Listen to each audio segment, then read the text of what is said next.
Good morning, Santa Clarita. Good morning. Welcome in. You are listening to KHTS, your hometown station, 98.1 FM and 1220 AM. This is SCVI, and I lead School's Eye on the Valley, and I am your host, Matt Watson. You know our show, Eye on the Valley. It's brought to you by SCVI and I Lead Schools.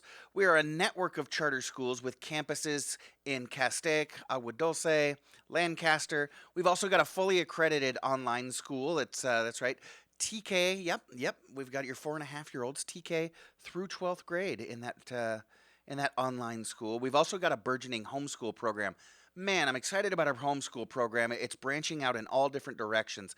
You can get more information on that homeschool program, iLead Exploration, or any of our schools, whether they're classroom-based, drop your kids off at 8, pick them up at 3, or homeschool online. You can get information on all those schools at ileadschools.org. So yeah, we keep our eye on education here in Santa Clarita and across the nation, but like the show says, we keep our eye on the Valley as well, bringing you everything you need to know about what's what here in the Valley.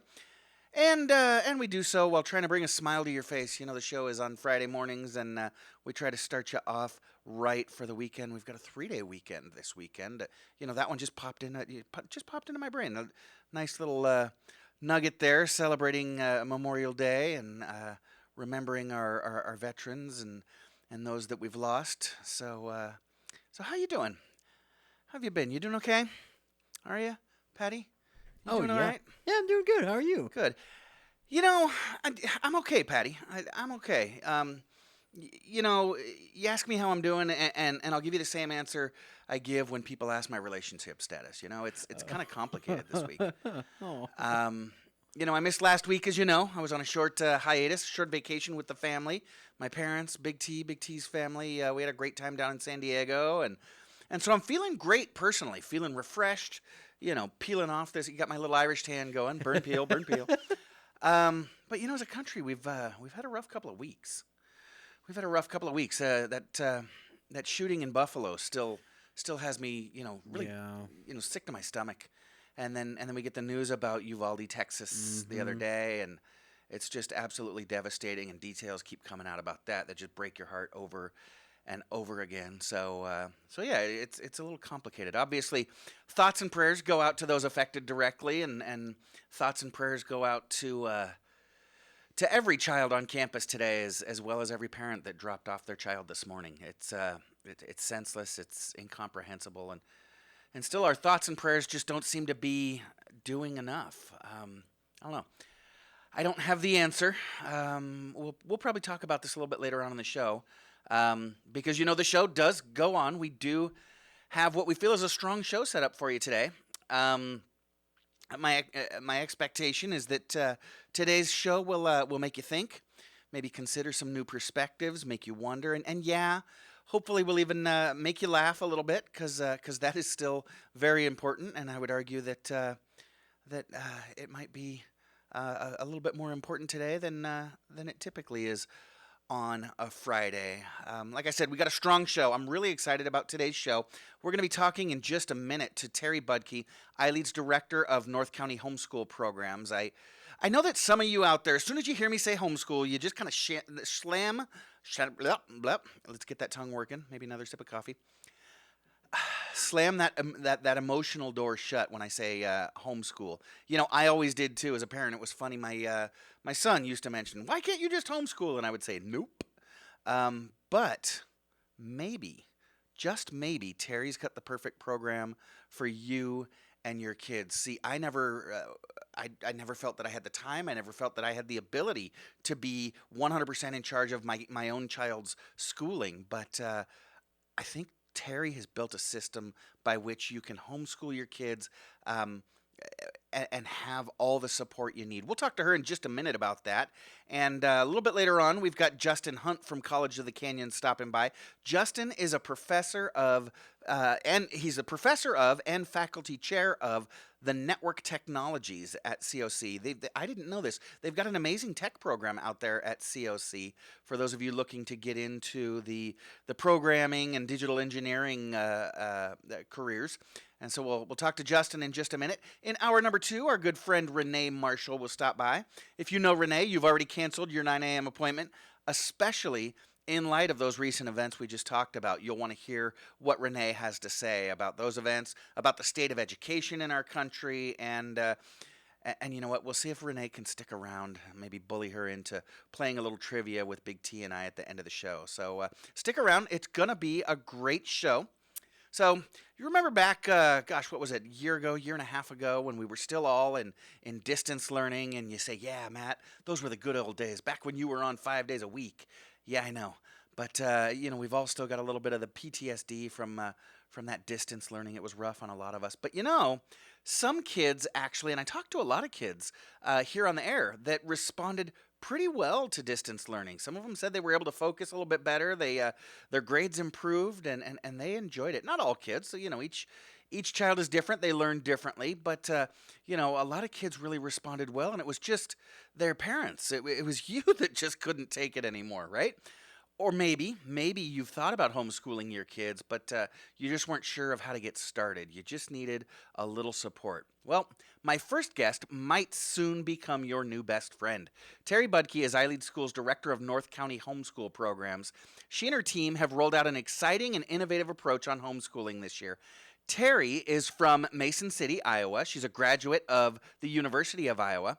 She's been a teacher for over 3 decades now and a homeschool educator since 2015. She joined the iLead team last year to help us design a new take on homeschooling. Terri, welcome to Eye on the Valley. Hi, Matt. Thank you. Of course. How are you doing this morning? I'm doing well. How about yourself? Doing well. Like I said, it's been a rough week for our country, but I'm glad to be here with you and glad to be talking to you. You're putting together this amazing program here in for families all across the North County. But before we get into that program, I want to ask a little bit about you. Let our listeners get to know you a little bit. I mentioned that you grew up and you were educated in Iowa. So what brought you to Southern California? Well, my parents actually moved out here when I was a freshman in college. I got the luggage for my high school graduation. Little did I know I was going to get dropped off at college and they were heading for Southern California. It's always a joke in our family. But in Iowa, when I graduated, it was in the middle of the year in December, and my mom had said, I hear they're always hiring teachers out here in California because of year-round school. So in October, I sent out one resume, and I came out for an interview, and I got hired, and then I went back and finished my student teaching, graduated, and came out and started teaching that next week. It was crazy. Wow, fantastic! Everything kind of fell in line for you, and you put together an illustrious teaching career. You taught in the classroom, I believe, for 25 years, and then you decided to move into homeschooling about, what was it, 6-7 years ago. So what do you enjoy about the homeschool model, whether it's as what we call an EF, somebody who guides families, or now, you're a homeschool leader? What are you enjoying about this homeschool thing? Well, after being in the brick and mortar classroom for so long, you see that all kids don't fit in one box, and educating a class of 35 kids all the same way doesn't work. And no matter how you try to differentiate your instruction with a class that size, it's just not as effective as if you can do it one-on-one. And so that's what I really love about homeschool is we get to work with our families. Nobody knows their child better than mom and dad. And so we talk with them about their kid and how they learn best and really get to know the family. And then we can design a program specifically for their child around things that they're interested in.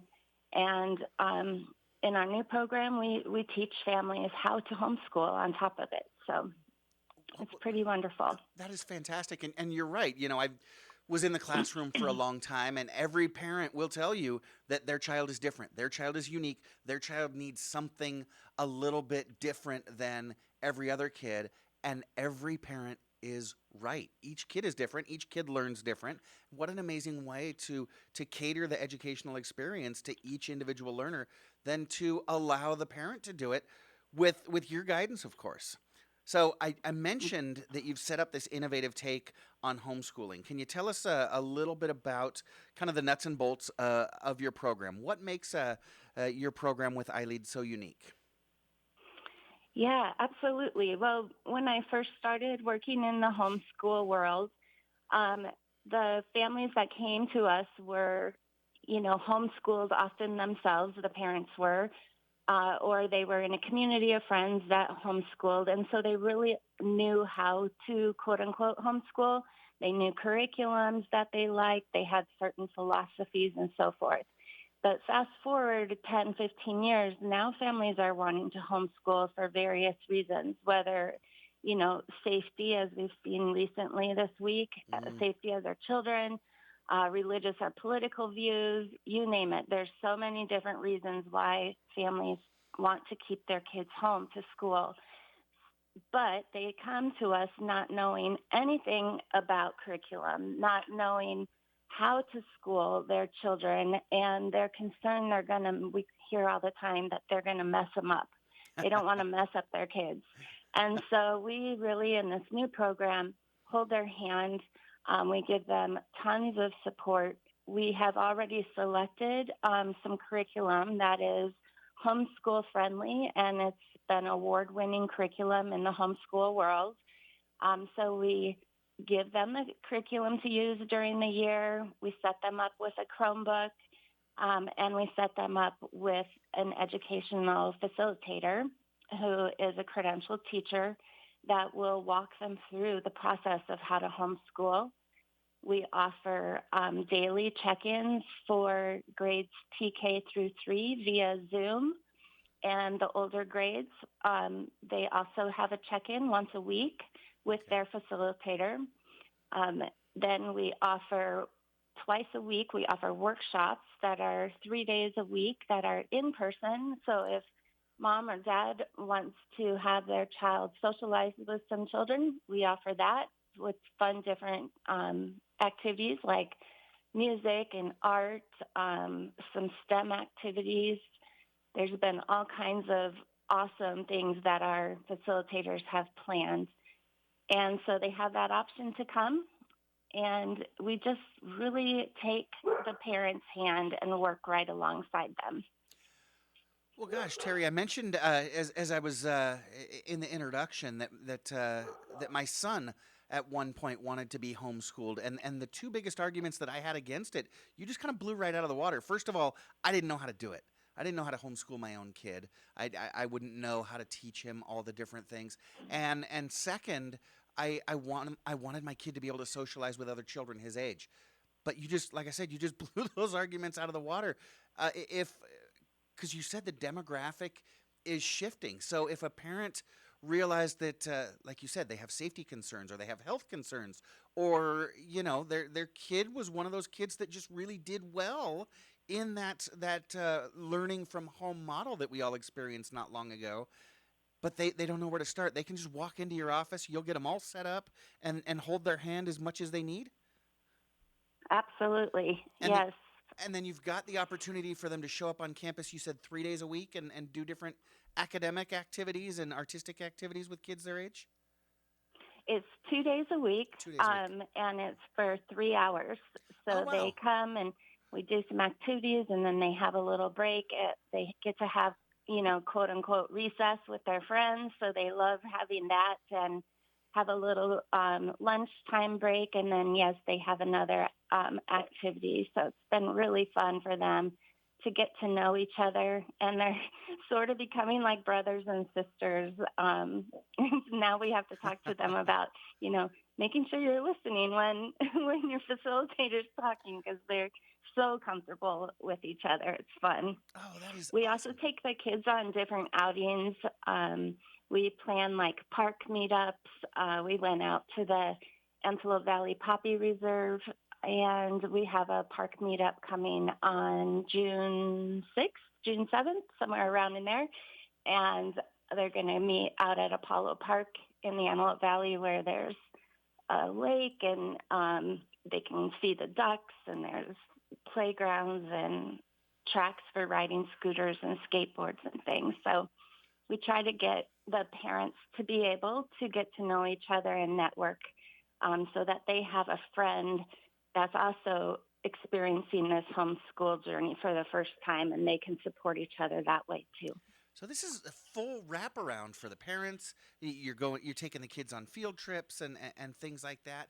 Now, I want to make sure that our listeners understand you guys are a charter school, so you guys are a public school paid for by our tax dollars. So this comes at no cost to the families, correct?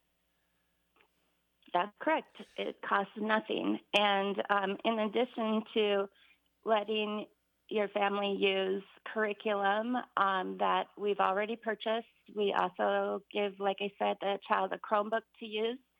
And then we also give them a stipend of educational funds to use for extracurricular activities or educational reinforcements, like if they needed some extra help in reading and wanted to take some tutoring at a tutoring vendor, we offer that too.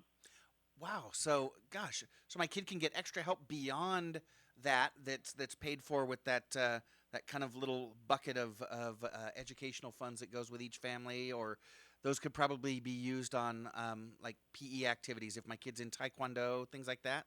Yes. Mm-hmm. Yep. That we is so have cool. Taekwondo and gymnastics, dance classes, all kinds of different things for the kids to do to qualify for their PE credits. That is phenomenal. Now, I know your program, Terri, is up in the Antelope Valley. That's kind of where your office is. But with charter schools, the borders are a little bit more wide open. And now I know y'all can hear me up in the Antelope Valley. I know our signal is crystal clear, but most of our listeners are down here in Santa Clarita. Who can attend? What are your boundaries? Where do your families come from, or where can your families come from? Our families are all over the place.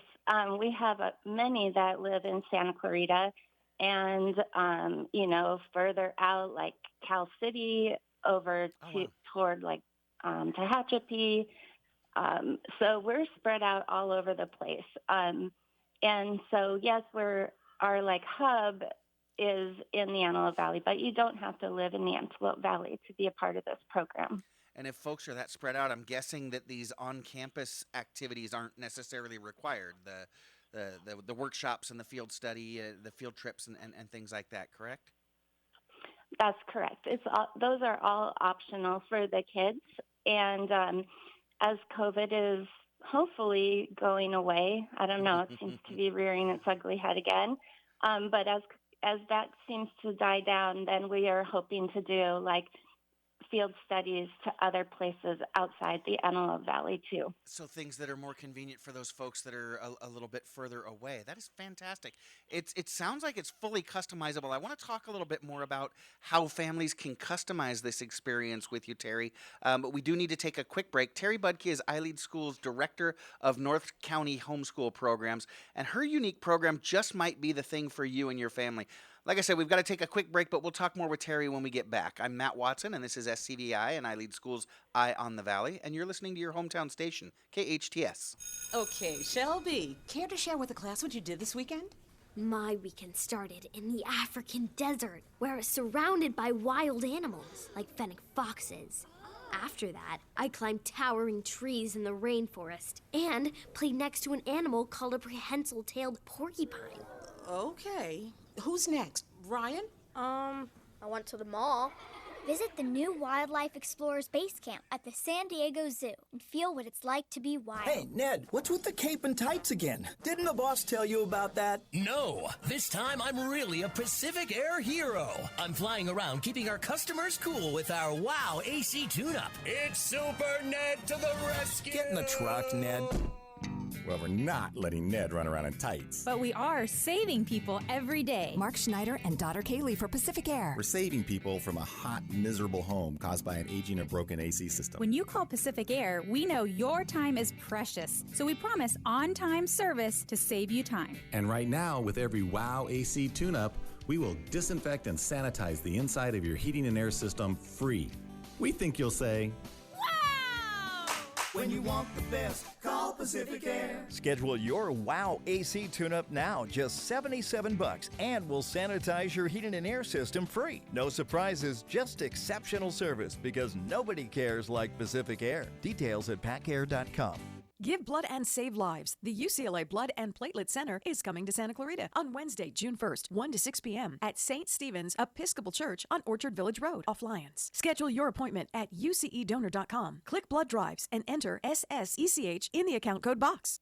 In these challenging times with virus attacking, I built my immune system with IV therapy at Hestia Medical Spa. I'm KHTS owner Jerry Sreddy Goldman. My husband Carl and I believe Hestia's Medical Spa IV therapy has been a powerful addition for strengthening our immune system. I've been using an IV combination of vitamins and minerals to help me fight off COVID and other viruses. Boost your energy and immune system with IV therapy at Hestia Med Spa in Valencia. Details at hestiamedicalspa.com. Not every attorney has the tools, expertise, and stamina to turn over every stone, go that extra mile, and win like their own personal life depends on it. I'm Susan Owen, managing partner at personal injury law firm Owen, Patterson & Owen. This is who I am and what we stand for. Recovering over $10 billion for accident victims. If you've been injured, there's one firm to call. That's OPO Law. 888-OPO-WINS, and we do. 888-OPO-WINS or OPOLaw.com. Your hometown station. KHTS is the only station I listen to. 98.1 FM and AM 1220.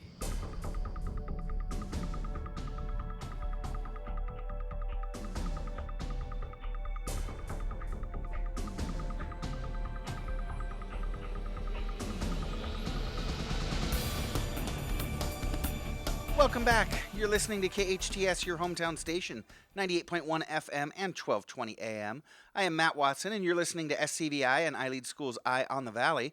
And I'm joined this morning by Terri Budke. She is iLead School's Director of North County Homeschool Programs. So, Terri, we talked about all the incredible support that you're able to provide for homeschool families, especially those that might be new to the experience, not really know how to do it.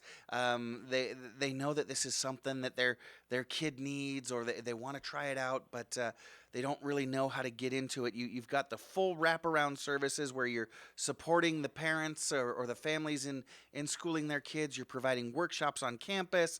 You provide curriculum that's perfect for that homeschool experience. But let's talk about the spectrum a little bit. So if I need more support, I know that you and your team, the EFs, are there to support me. But what if I'm a homeschool veteran? I'm just looking for a new program, and I've got this, and I want you and your staff to take a little bit more of a hands-off approach. Are you able to customize it for families that may be kind of old hat at homeschool, so to speak? Sure.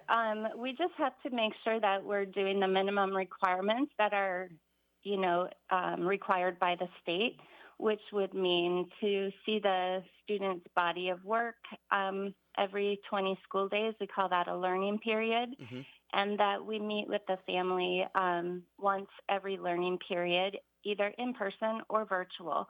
That's the minimum requirement. So as long as those things are happening, if a parent feels like, they've got it, they don't need all the support, we can definitely, reduce the amount of contacts from your EF. But most of the parents really appreciate that because they, again, are new and they feel like, oh, okay, I'm doing the right thing. I'm not messing this up. I'm not messing up my kids. So it is certainly good to have that level of support. The reason I ask, about that kind of end of the spectrum, a parent that kind of would say, yeah, I've got this. I know the state law says I've got to check in with you and, of course, submit my kids' work. But it's kind of a spectrum, right? I'm sure most of your families lie mm-hmm. in between that I've got this and I have no idea what I'm doing. And so you guys are able to kind of throttle on and off the level of support that each family needs, customizing it to the student and the family, correct? Yes. Mm-hmm. Most of our families, and maybe it's just because it's a new program this year, but most of our families are new to home study. Okay. But it's definitely So they want all the support. But if there's a more experienced homeschool family, absolutely, we just change it up to meet their family's needs. Perfect, perfect. So you talked about some of the workshops you have. You've got art workshops, you've got STEM workshops. What are some of the things that can you get into some specifics? So you've got the opportunity for families to drop their kids off for 3 hours twice a week, to engage in these workshops with kids their own age, and so you've got that social benefit. But what content are you guys working on? What are some of the things your kids are doing? Well, this was something we were trying to figure out when we were developing the program, like what would be best. And so this year we have tried multiple things to see what worked best for the learners, what worked best for the families and our facilitators. And what we found was our facilitators, every person walking on the planet has their own special gifts and passions. And so we have tapped into what our facilitators love, and they offer workshops around those types of things.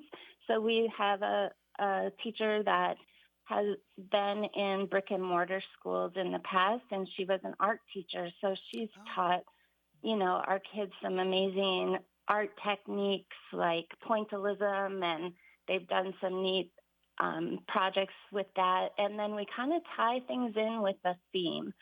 So they might be doing a STEM activity. Like I'm trying to remember, they were trying to sink and make things float, and they had different liquids.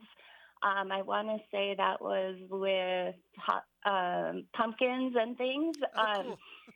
There's just so many different fun things. And then also, one thing I did forget to mention is our program also incorporates project-based learning. So there's that aspect of it as well, which ties into all things I lead. So we have the project-based learning and the social emotional learning in addition to all this other fun stuff that we're doing. That sounds fantastic, and I bet a lot of the families appreciate that kind of stuff that I'm guessing not all families are necessarily experts in or feel that they have that high level of competence in. And so not only are they able to drop their kids off for these workshops, but their kids are getting content that they might not get when they're at home with me, right? Yes, absolutely. We have done, like I said, different like arts and STEM. We also have offered like just some extra help, like math wizards, where we're focusing more on kids that might need a little extra support in math. And the same thing with reading.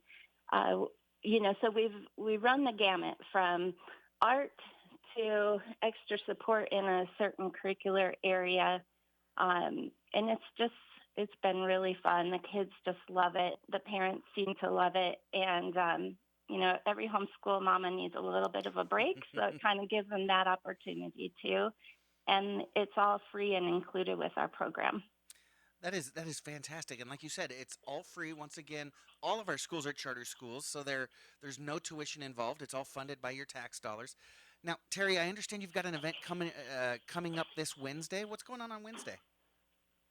Yes, we're so excited. Wednesday, we are having our open house celebration to celebrate the first year of this brand new program at iLead. So we have some of our different vendors that are going to be with us that will be showcasing some of the activities that they have, like a music vendor, a sewing vendor, a tutoring vendor.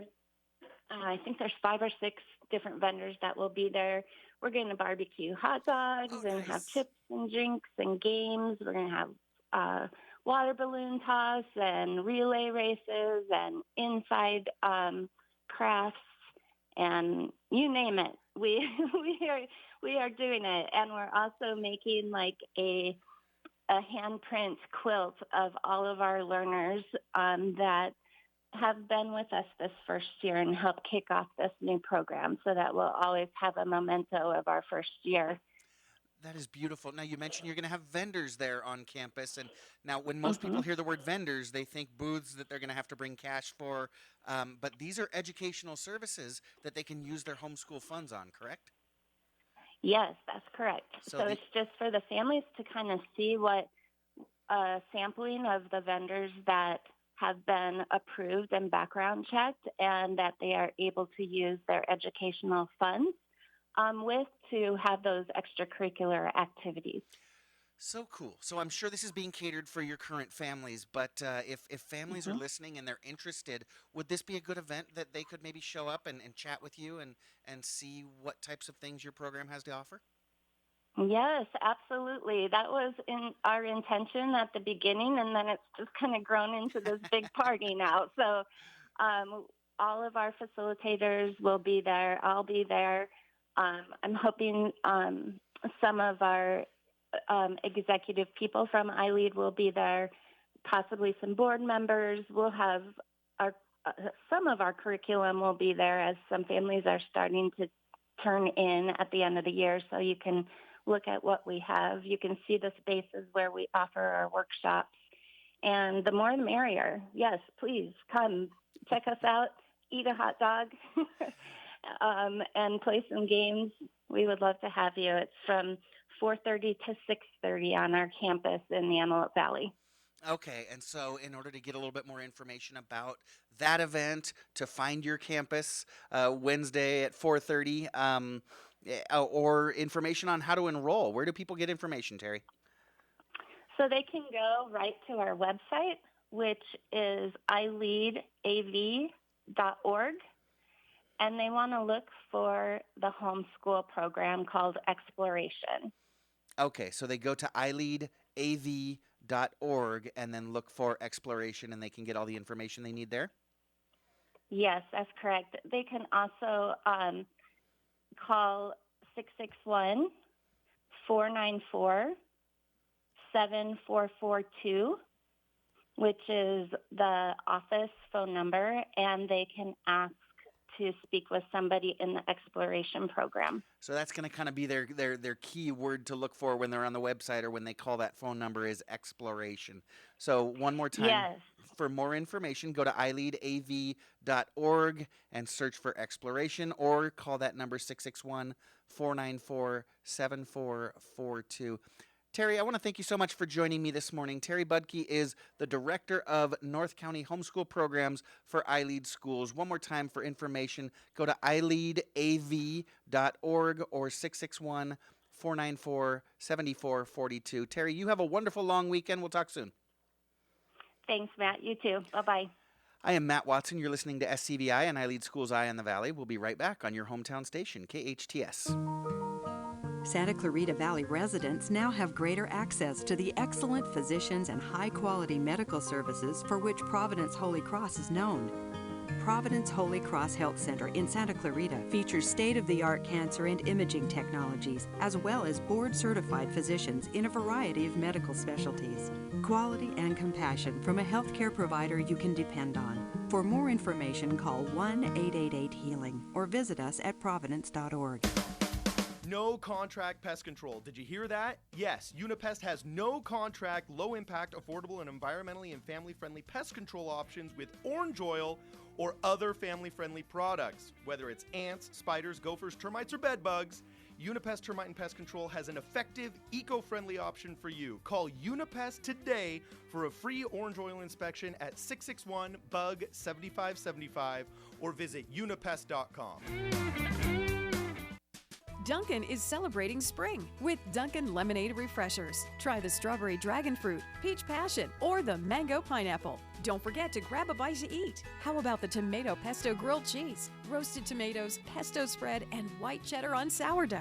Order ahead with the Dunkin' app and accumulate points. Located on Bouquet Canyon in the Lowe's Shopping Center and on Sierra Highway in Canyon Country. Both with curbside pickup or use the drive-thru at Sierra Highway. Santa Clarita runs on Dunkin'. Hey, Ned, what's with the cape and tights again? Didn't the boss tell you about that? No, this time I'm really a Pacific Air hero. I'm flying around keeping our customers cool with our WOW AC tune-up. It's Super Ned to the rescue! Get in the truck, Ned. Well, we're not letting Ned run around in tights. But we are saving people every day. Mark Schneider and daughter Kaylee for Pacific Air. We're saving people from a hot, miserable home caused by an aging or broken AC system. When you call Pacific Air, we know your time is precious, so we promise on-time service to save you time. And right now, with every WOW AC tune-up, we will disinfect and sanitize the inside of your heating and air system free. We think you'll say, When you want the best, call Pacific Air. Schedule your WOW AC tune-up now, just $77, and we'll sanitize your heating and air system free. No surprises, just exceptional service, because nobody cares like Pacific Air. Details at pacair.com. Helping lead the way to a greener future, all of Burtek's Santa Clarita Valley waste collection trucks run on clean-burning natural gas. Burtek takes pride in their community, and they've been serving the SCV for nearly 2 decades. Because at Burtek, we'll take care of it. Summer.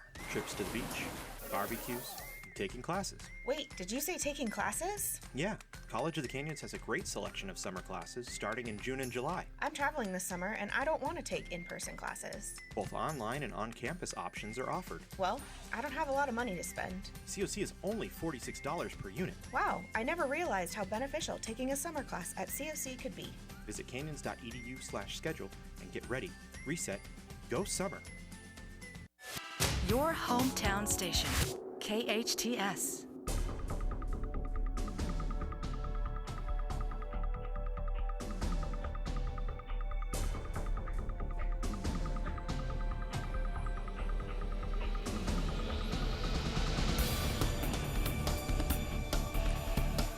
Welcome back. You're listening to KHTS, your hometown station, 98.1 FM and 1220 AM. This is Matt Watson, and you're listening to SCVI, and I lead School's Eye on the Valley.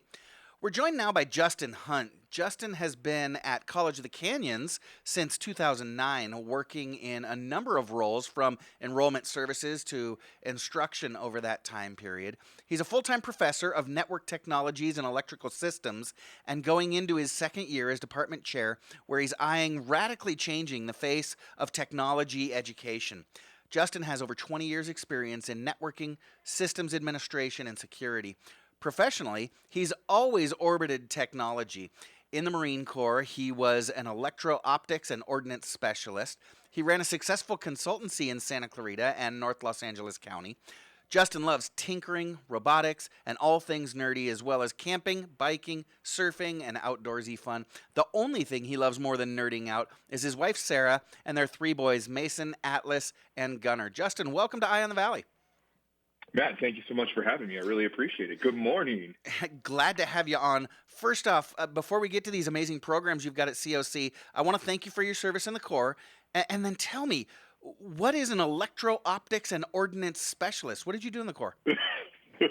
For starters, it's a mouthful, that's for sure. Yeah. But I affectionately called it being a spark chaser. So pretty much anything that had a laser beam, an optic system, or any kind of electronic component to support the ground troops, that's what I fixed, maintained, and did infield replacement. So it was interesting. It was a fun job. Well, gosh, but I bet a lot of stress on your shoulders because a lot of our highly specified equipment that keeps our troops safe and allows them to get their job done relies on those systems. It seemed like it was increasingly going that direction. It seemed less mechanical and more electrical as we went. But it definitely, I guess, ignited all those passions I had for working with electronics and digital systems, and it kind of set me and firmed my path and trajectory professionally. So I'm thankful for that. That is so awesome. So let's get to what you do at COC. What is your role at College of the Canyons? Well, thank you. So I'm a professor of network technologies and electronic systems. Obviously, I love both, but I'm also I've recently been named chair of the department. So I'm going in my second year of heading our network technologies department. So I'm doing my absolute best to bring some new energy, some vitality, and essentially just make a really dynamic program that kind of fits the needs of industry. Okay, so when I hear networking technology, I think internet. So if you're teaching networking technology, what do you teach? Oh, great question. So we run the entire gamut from pretty much everything under the IT umbrella. So we do a network, we call it net tech or network technology. It's our engineering track, essentially. So it's all the infrastructure and hardware that makes the internet run, everything that gets, the ability to connect systems across the world or locally. We teach how to maintain that equipment, how to configure it, how to prepare it, essentially how to architect these very complex networks that we're building right now. We also have another track that's specifically for systems administration, and that's configuring servers and roles for software and giving you the ability to have websites or have email or have a login to a system. And then we've recently, starting this fall, actually, we have a new cybersecurity program that's just been developed, brand new. I'm so excited about it. And we're teaching the ins and outs of cybersecurity, penetration testing, defensive countermeasures, even getting into programs and policies and theory and philosophy and ethics of what it means to be an ethical hacker or penetration tester. So we do cover quite a span. And we even do what's known as the Internet of Things. So IoT, we do some Python programming and just really exciting stuff. Wow, preparing people for careers that are just growing exponentially. So, so if somebody goes into this school of network engineering, what kind of things are they majoring in? So it's a very interesting niche that we have, because if you look at where this articulates from the 4-year perspective, there's not really anything specifically for information technology. We have this weird chasm here where the for-profits were filling before they kind of dried up. And the 4-year institutions are really interested in teaching analytics and or information services management, kind of like the business perspective. So we're doing our best to fill a role that's kind of halfway met by a bunch of different entities, but it's in high demand by industry. We have these huge these job gaps where institutions and enterprises can't fulfill these roles to have people do these technical jobs. So you talk about 4-year colleges. It almost sounds like this doesn't lead to transferring to a 4-year college. What about folks that are interested in getting that 4-year degree? Oh, yeah. Well, we actually do, and we highly encourage that transfer path. It's just kind of a little bit of a weaving path, trying to find the right connection. So a lot of our programs actually articulate into kind of like an aspect of computer science in some schools, and in other schools it's in business and information services. We really try to be as closely connected and intimately work with our students to see where they want to go and what their end goals are. But realistically, in this field, I mean, much of it is driven by what's known as industry-recognized certifications. Okay. So employers, they really want to see, they can get an associate's degree from us, but they really want to see competency in this field. They want to see the ability to actually do the work.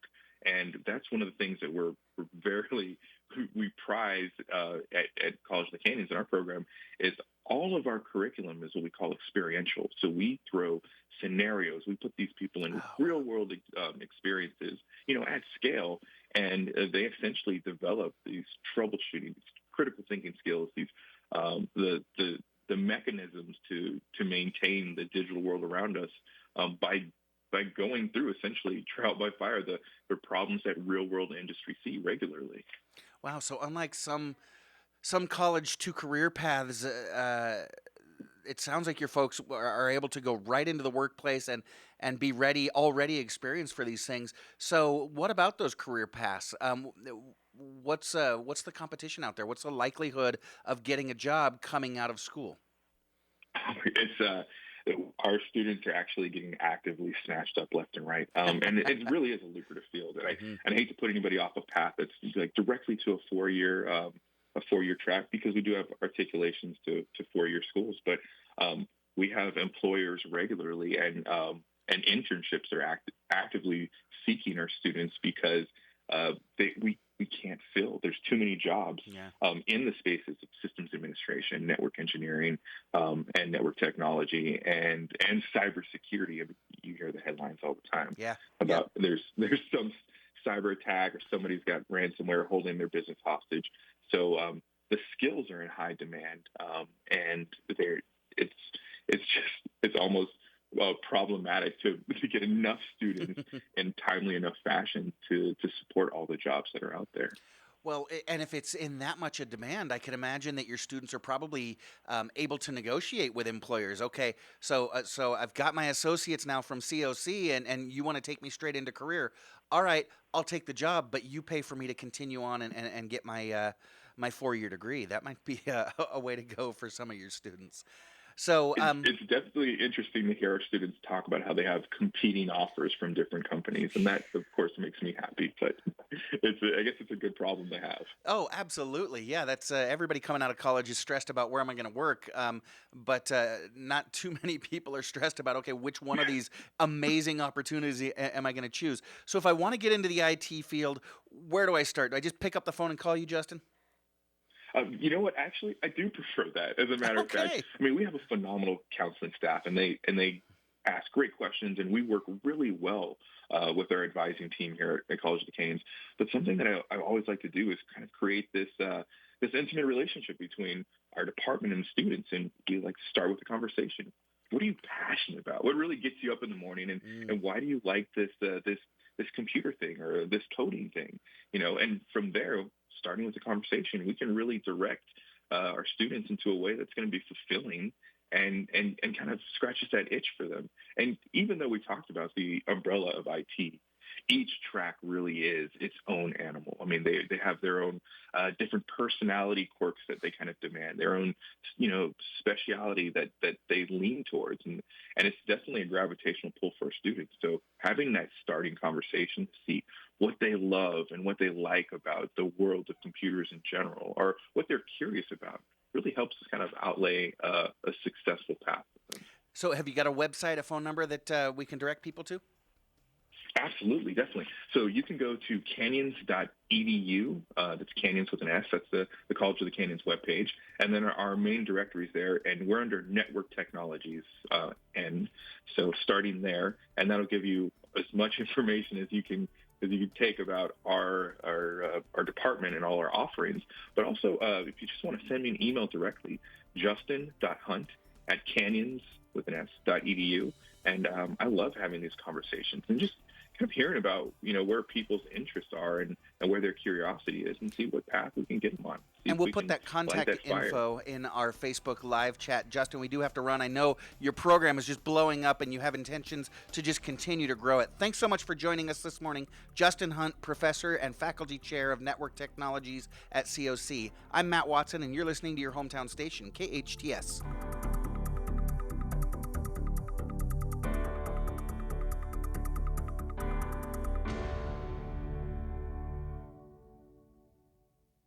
Not everyone can achieve the results like a law firm that's successfully been in business for 44 years, recovering over $10 billion for accident victims. I'm Susan Owen, mother of 6, wife of 23 years, and managing partner of personal injury law firm Owen Patterson & Owen. If you or a loved one has been injured, call 888-OPO-WINS, and we do. 888-OPO-WINS or opolaw.com.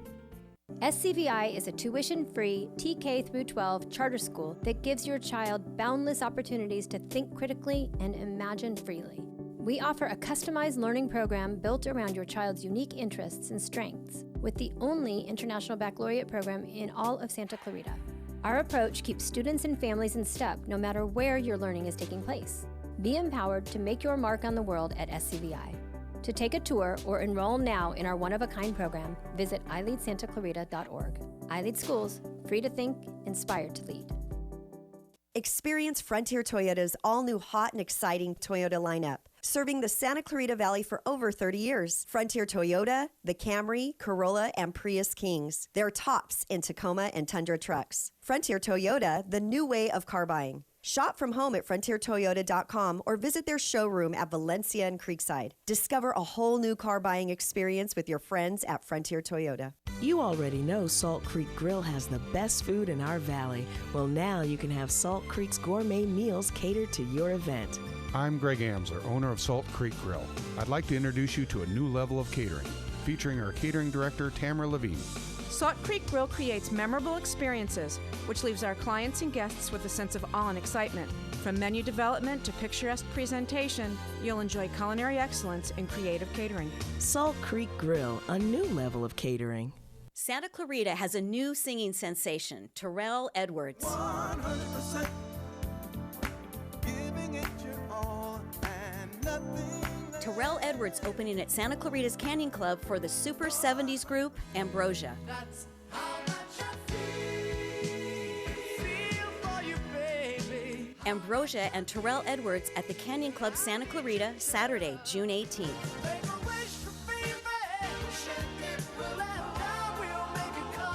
Ambrosia and Terrell Edwards. Reserve your tickets now at hometownstation.com/Ambrosia. A Royal Suite Home Furnishings has been family-owned and operated in Santa Clarita since 1978. They keep America working by stocking heritage-quality furniture made right here in the USA. With high-end design and thousands of fabrics to choose from, a Royal Suite offers a wide selection of furniture at incredibly low prices. Pay 0% interest with your approved credit for 12, 24, 36, or 48 months. See store for details. Visit A Royal Suite, massive showroom on Carl Boyer Drive near Sam's Club in Santa Clarita. A Royal Suite. Sweet dreams. KHTS, AM 1220 and 98.1 FM Santa Clarita. It's 9 o'clock. Time for national news on KHTS. We're about to learn more in Uvalde, Texas. Lisa Brady, Fox News. State officials set to give another update at this hour, perhaps offering more clarity on the timeline of Tuesday's mass shooting at Robb Elementary School amid questions about the multi-agency response. Congress considering its own response. Senate Majority Leader Chuck Schumer has told his colleagues to expect a vote on gun control legislation when they return from the upcoming Memorial Day recess. Earlier this week, he admitted it will be very challenging finding 10 Republicans to break ranks. Fox's Lucas Tomlinson at the White House. Senate Republican leader Mitch McConnell asking Texas Senator John Cornyn to help search for common ground. President Biden telling Naval Academy cadets they're graduating at an inflection point in history while condemning the Russian leader's assault on Ukraine. Not only is he trying to take over Ukraine, he's literally trying to wipe out the culture and identity of the Ukrainian people. Attacking schools, nurseries, hospitals, museum. He says in a battle between democracies and autocracies, the graduates will defend the international rules of the road. The president says there's more work to do on inflation, but that today's report is a sign of progress, with the first slowdown since November of 2020 in a gauge closely tracked by the Fed. Still, it's up more than 6% in April from a year earlier, just shy of a 40-year high. And gas prices are over $1 more than a year ago.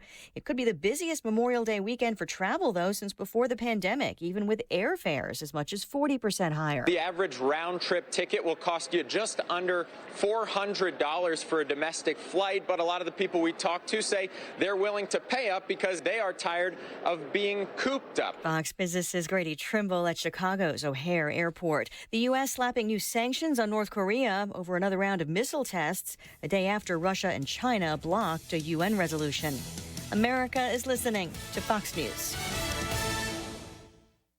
If you have certain chronic conditions, such as heart disease, asthma, diabetes, and you're 19 years of age or older, 52, 36, 42, you may be at increased risk for pneumococcal pneumonia. Ask your doctor or pharmacist about getting vaccinated with Prevnar 20, pneumococcal 20-valent conjugate vaccine, a Pfizer vaccine that can help protect against pneumococcal pneumonia in just one dose. Prevnar 20 is approved for adults to help prevent infections from 20 strains of the bacteria that cause pneumococcal pneumonia. Continued approval may depend on a supportive study. Don't get Prevnar 20 if you've had a severe allergic reaction to the vaccine or its ingredients. Adults with weakened immune systems may have a lower response to the vaccine. The most commonly reported side effect was pain at the injection site. For additional common side effects and full prescribing information, please call 1-855-213-2138 or visit Prevnar20.com. I'm going to ask my doctor about getting vaccinated with Prevnar 20. A peanut butter recall list. just got a lot longer. Last week's Jif peanut butter recall by J.M. Smucker Company has been expanded, causing a domino effect of recalls by other companies who use Jif in their products. That list includes Walmart, Country Fresh, Albertsons, and Wawa. Almost 70 products are now included, like peanut butter sandwiches, store-brand pies, chocolate candy, and even fruit and veggie snack packs like apples with peanut butter dip. The Jif recall was prompted by a salmonella outbreak at a Kentucky manufacturing plant. The company is offering reimbursements. Recall product information can be found at jif.com under recall info, as well as at the Food and Drug Administration's website. Tanya J. Powers, Fox News. Baseball teams are getting a not-so-subtle reminder about equal access. Baseball might be known for the boys of summer, but women are becoming more prevalent around the game, which is why Major League Baseball sent a memo to all 30 teams last week that, according to ESPN, is to remind them that women must have access to private locker room space that is clean and located near the team clubhouse, as well as a restroom and a shower. MLB says a number of clubs are not in compliance with these requirements. Baseball asks all teams to provide descriptions of their floor plans by June 3rd. The memo in part states it's unacceptable women who are traveling as part of the visiting team are not afforded accommodations that permit them to do their jobs at the same level as their male colleagues and counterparts. Many clubs' female facilities fall embarrassingly below the high standards of a major league organization. Fox's Jared Max. At the French Open, two tennis stars on track for an early collision course. Rafael Nadal and Novak Djokovic just winning their third-round matches. If they each win one more, they would face each other in the quarterfinals. Wall Street trying to snap a long weekly losing streak. Right now, the Dow's up 359. The S&P also up more than 1%. The NASDAQ more than 2%. I'm Lisa Brady, Fox News. I'm Stuart Varney, and this is the Fox Business Report.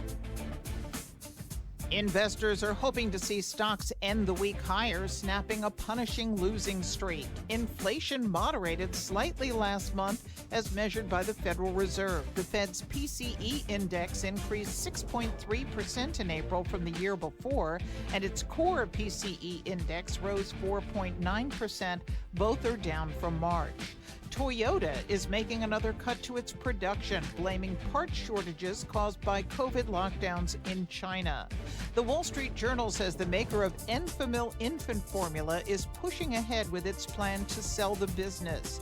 Reckitt Benckiser, which also makes Lysol cleaners and Clearasil skincare, had planned the sale before the formula shortage. That's your Fox Business Report. I'm Ginny Cosola, invested in you. If you're in the market for a new home or your dream home, go with a lender you can count on for competitive rates. Over 300 loan products and thousands of loan consultants to help make sure you get the home and the mortgage that you want. Call now to see if you're pre-approved. 866-888-LOAN. 866-888-LOAN. Or go to LoanDepot.com. Loan Depot, where home means everything. Rates are subject to change. Equal Housing Opportunity Lender. NMLS number 174457. Licensed in all 50 states. Thanks for listening to KHTS AM 1220, Canyon Country, California. K260CO 98.1 FM, Santa Clarita, California.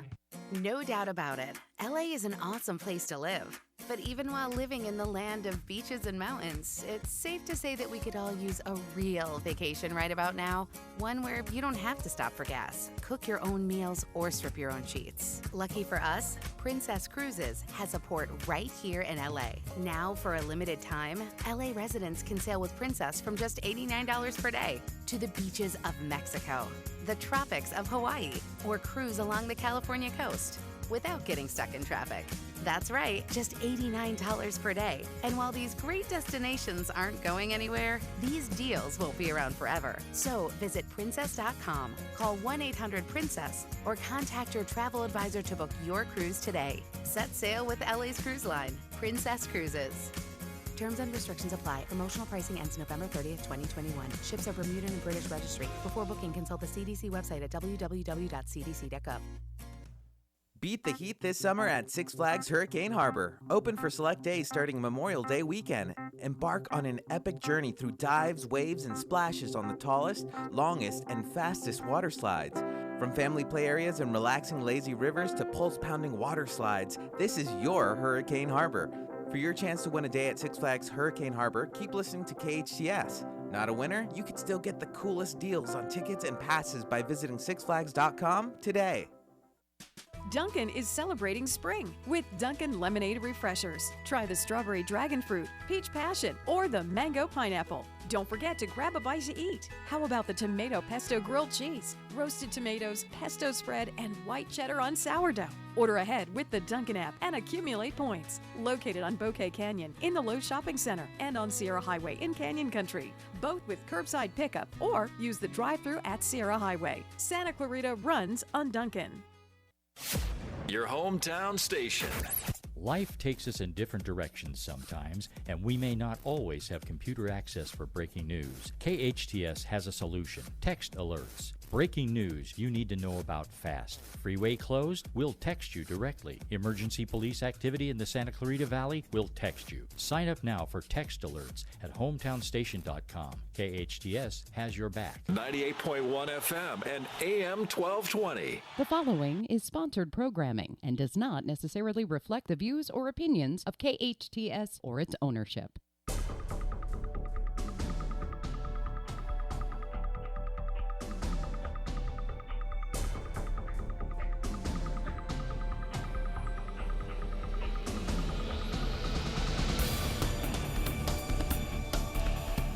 Welcome back. You are listening to KHTS, your hometown station, 98.1 FM and 1220 AM.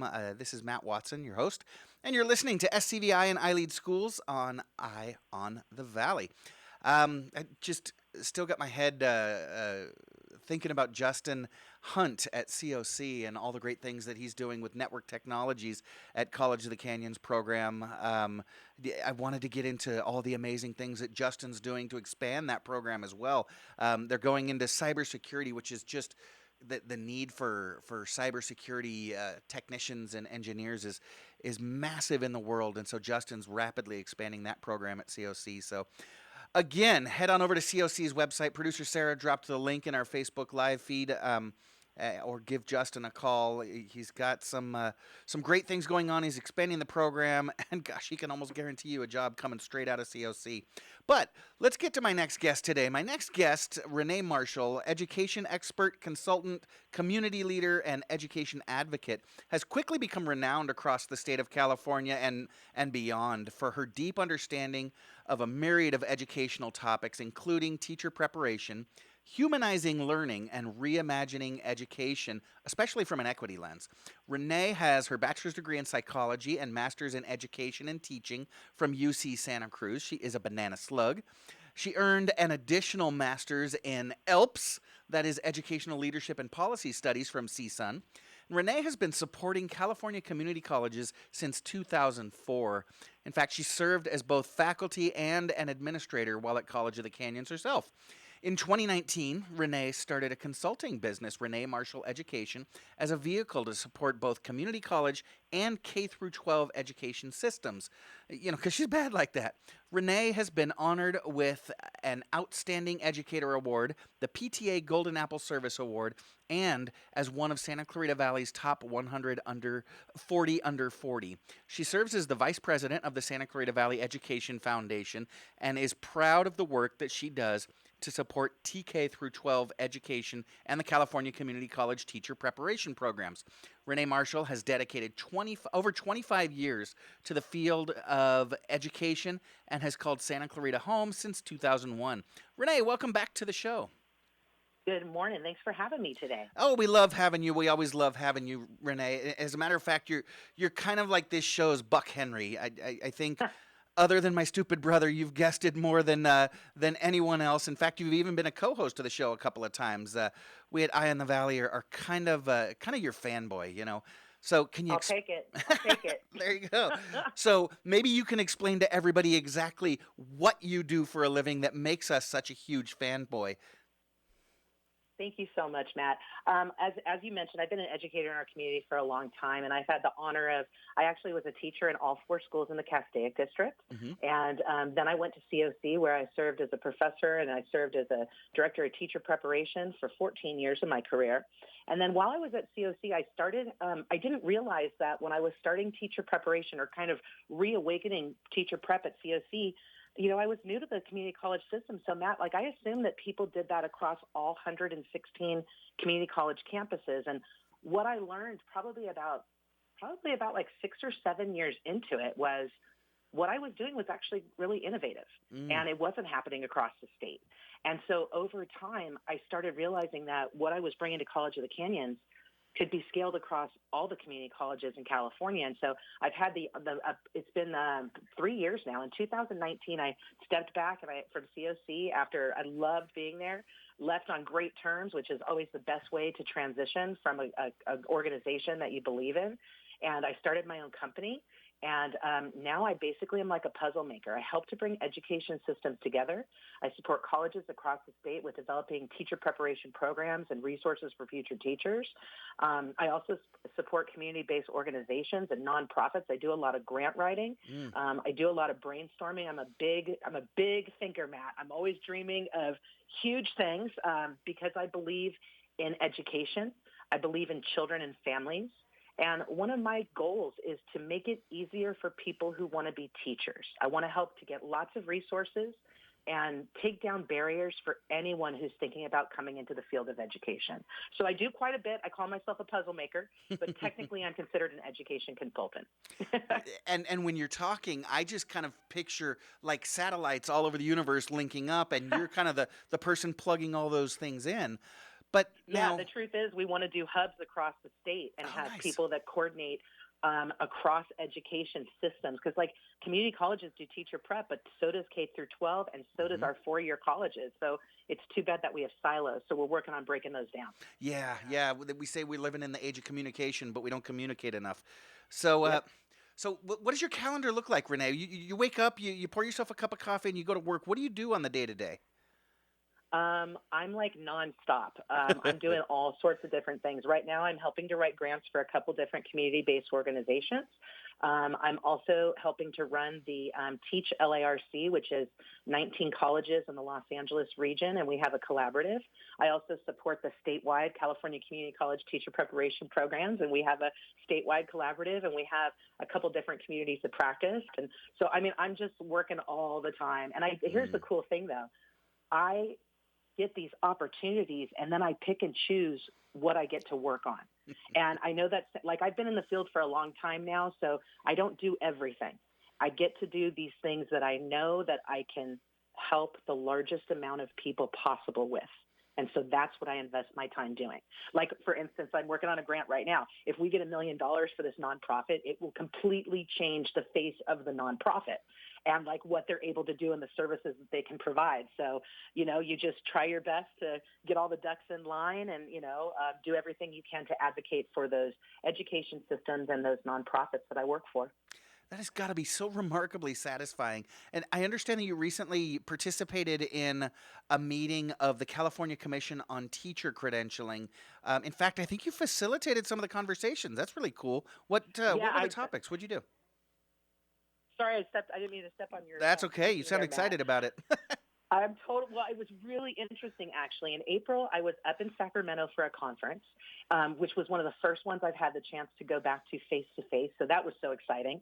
And then I knew that the Commission on Teacher Credentialing had meetings at the tail end of that week. But I'm going to be honest, Matt, my plan was to finish up the conference, hit the plane, head home, Yeah. And I started receiving multiple messages over the course of the week. At first it was emails saying, Renee, we really think you should do some public comment here. And then eventually I started getting all these text messages going, we need you to come. So I was like, of course I'm happy to come to the commission meeting. And I got the opportunity to give public comment. It was about that PK through 3 credential in early childhood education. And I basically just said, I've got 2 requests and 2 offers. And I talked about the need for having shared language when we have things like new credentials that are coming and the need to talk to our students. But then I also offered, I said, look, we've got communities of practice where these kind of conversations happen all the time. And we have extensive listservs of people in the field of education that we'd be happy to get those people engaged in these conversations. And here's the best thing. The Commission on Teacher Credentialing is a great partner. They literally contacted me and said, Renee, we want to take you up on your offer. We want to take you up on your request, and we want to take you up on your offer. Any chance you can partner with us to do some focus groups of the field? I said, absolutely. So here's the crazy thing, Matt. I've never done this many in my life. We engaged in 9 focus groups in 7 days. Wow. Everything from high school students to college students to preschool teachers to ECE faculty to teacher preparation leads. I mean, just all sorts of conversations. And here's the best thing. All those conversations will now help to guide what happens next. It'll help to guide the policy. It'll help to guide the procedures. And that's what this is about, is creating partnerships where you elevate voice. So that way, those who lead our education systems are truly representing the people of their group. That's important to do. And Renee, I think that's kind of what makes you so valuable, is you have such a phenomenal understanding of education and teacher preparation, and you are also so, I don't know what the phrase is, hands-on, boots on the ground, immersed in the community, and you're just the perfect connector for that. Now, Renee, I would certainly be remiss, and I'm sure I'm probably about the 100th person that's going to ask you this question. Let's get serious for a minute and talk about what's paining all of us in education and gosh, anybody across the country. This shooting in Uvalde earlier this week. What are your thoughts? What's your take on what happened in Texas and what seems to continue to happen on our school campuses? It's been an exhausting couple weeks. I do a lot of work in education, but also in equity. Yep. And we've seen a couple massacres. And what's going on behind it is really scary. So, and I don't want to get too political, but I do have some very big beliefs on this. Mm-hmm. And I want to talk about 2 things related to this. Okay. And a couple things, too. Do we need to improve access to mental health services? Absolutely. As somebody who's got 2 teenagers that tried to get mental health resources during the pandemic, I can tell you for a fact, in our community, you can go through a list of 35 providers and not have one person that's got a spot for your kid. You can be willing to pay out of pocket and still not be able to find a spot for somebody who can help your kid or your teenager. So yes, I know that as a matter of fact that we need to improve access, because our family is a family of we have opportunities. We have access to resources, and we struggled for months trying to get help. What if somebody comes to the table and they don't have access and they're trying to get help for their child or for themselves or whatnot? So greater access, absolutely. And I see California is going in this direction, though. We had a huge initiative across our K through 12 schools to transition them into community schools. And we're seeing it. You can now get food at your school site. There's more access to social workers. So we're going in the right direction. But I don't think having schools be the sole responsibility of mental health is okay. It's just not. And we also need to talk about a couple other things. And I'm going to share a couple of my opinions on this one. Mm-hmm. Do we need greater security at schools?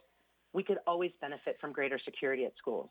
Okay. Do we want, and this is Renee Marshall speaking, do we want gun detectors and teachers that are carrying guns?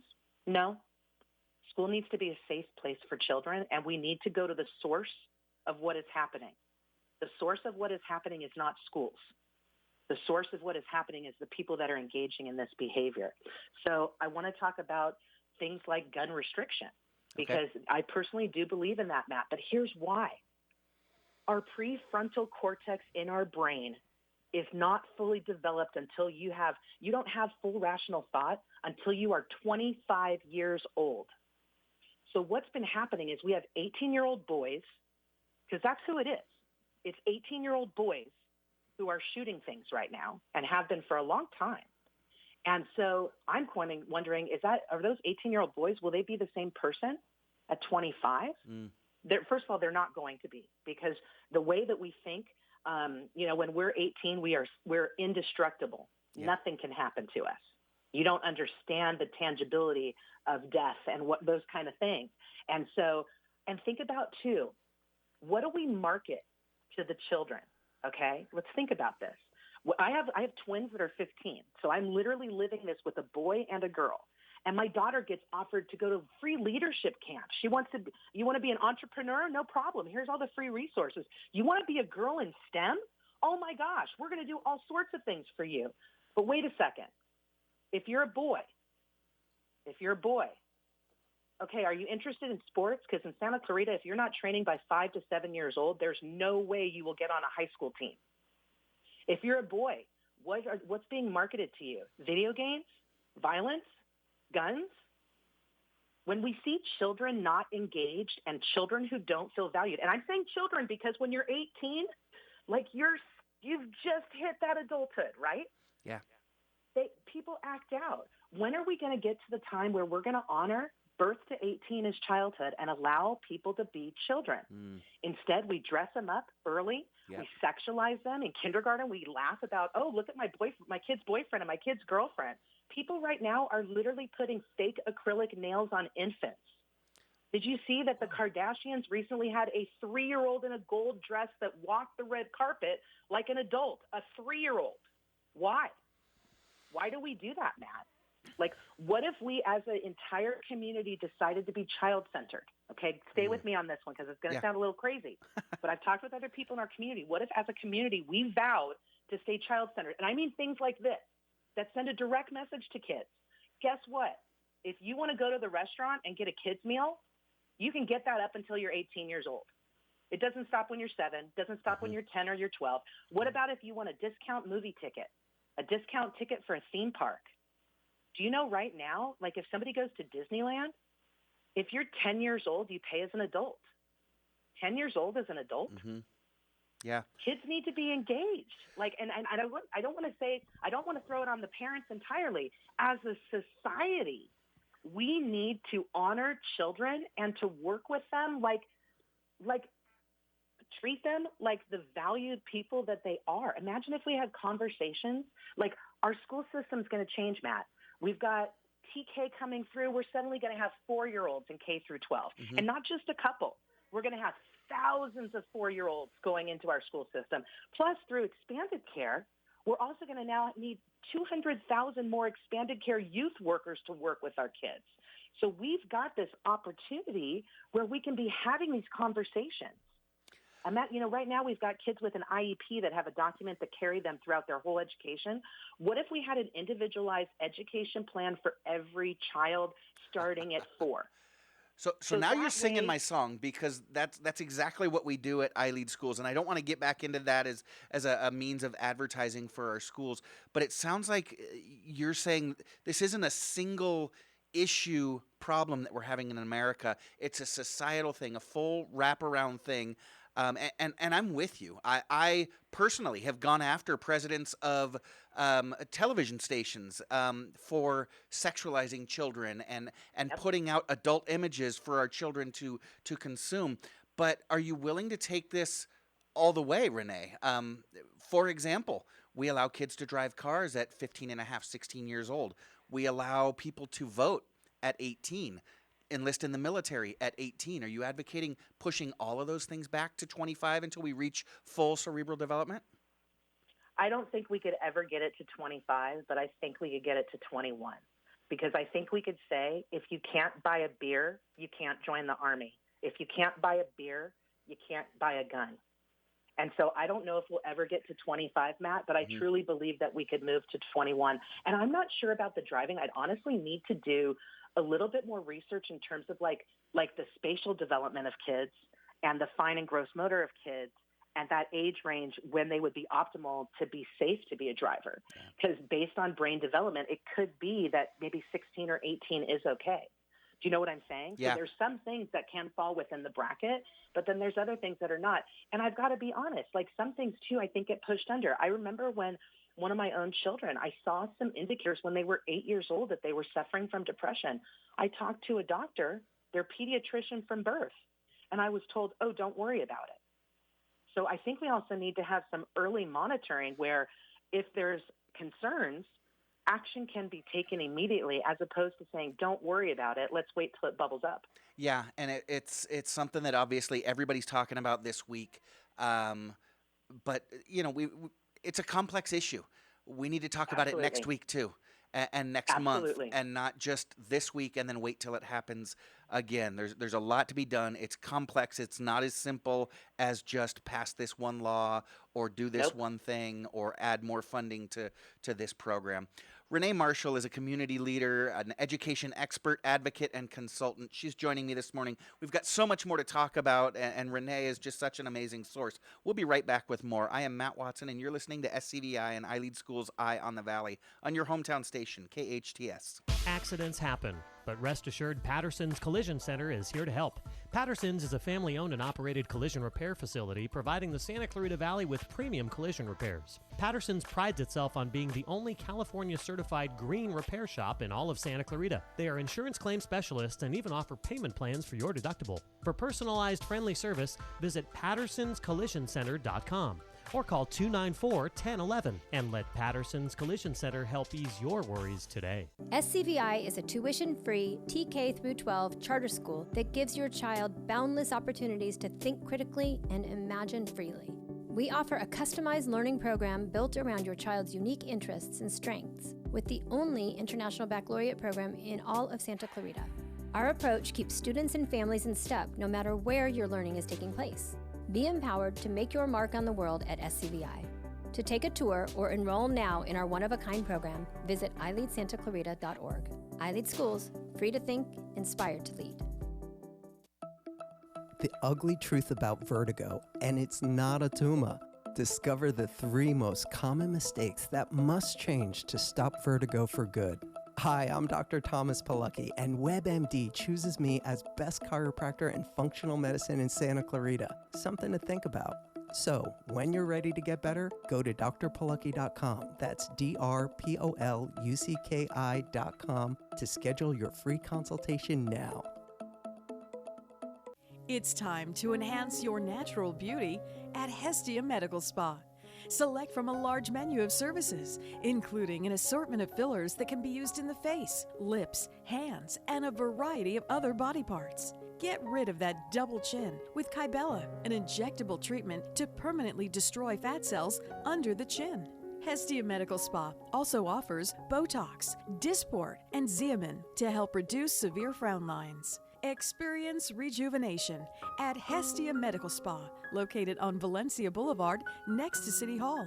Call 753-3434 or go online to hestiamedicalspa.com.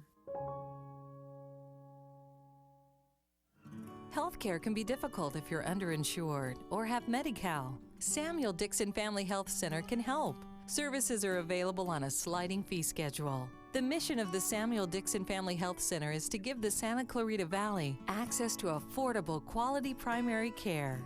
There are 3 locations to serve you: Canyon Country, Newhall, and Valverde. Go to sdfhc.org for more information and to find the location most convenient for you. Your hometown station. KHTS is the only station I listen to. 98.1 FM and AM 1220.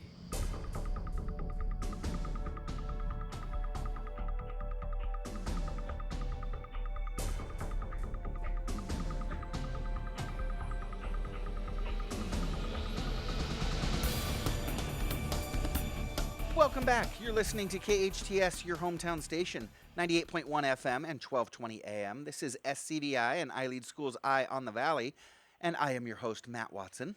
I'm here with community leader, education expert, advocate, and consultant Renee Marshall. Renee, before the break, we were talking about the shooting in Uvalde earlier this week, and you've got some interesting ideas, and it's not just a single pot shot at one side of the aisle. You talked about a full wraparound societal readjustment. But right now, Renee, today, parents seem so desperate and confused. It's hard, and if my voice is breaking, I mean, my son was at Saugus High on November 14th, 2019. What advice would you give to parents right now who are faced with the horror of dropping their kids off at school? Well, the biggest thing is we have to remind our children and our teens that they are safe.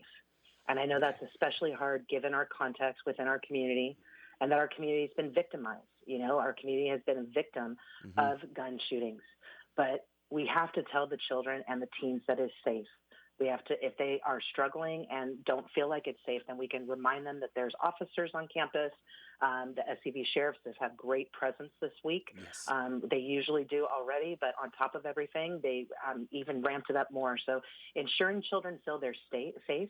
Another thing, too, is just because we as adults want to watch the news and see what's happening in live time doesn't mean it's appropriate for the children and teens in your house. And I know that's hard because a lot of times we'll go, oh, they're not even listening. Oh, they're on their phone. Oh, they don't hear what's going on. Guess what? They hear everything. So when we choose to think that they're not listening, it goes against what we really need to be doing. So this is a time when if your children and teens are in the environment with you, it's an okay time to remove media. And another piece of that too, and also has to do with, we need to sporadically crate our phones, and we need to teach our children and teens to do that too. Sometimes they will just be so, like my son was the first one who said, Mom, did you hear what happened in Texas? Because he got an alert on his phone. Yeah. And even things like every time at night, like make sure they're charging them in a shared space, not in their bedrooms. We have to protect children. We have to protect teens. We cannot assume that they're going to do what they're like have the capacity for, because when they're young, they don't understand what their capacity is, and they go beyond, and then it's going to be harmful to them. So be the adult. That's what we need to do right now, Matt, is be the adult. Yeah. Stop thinking our kids are adults. They're not.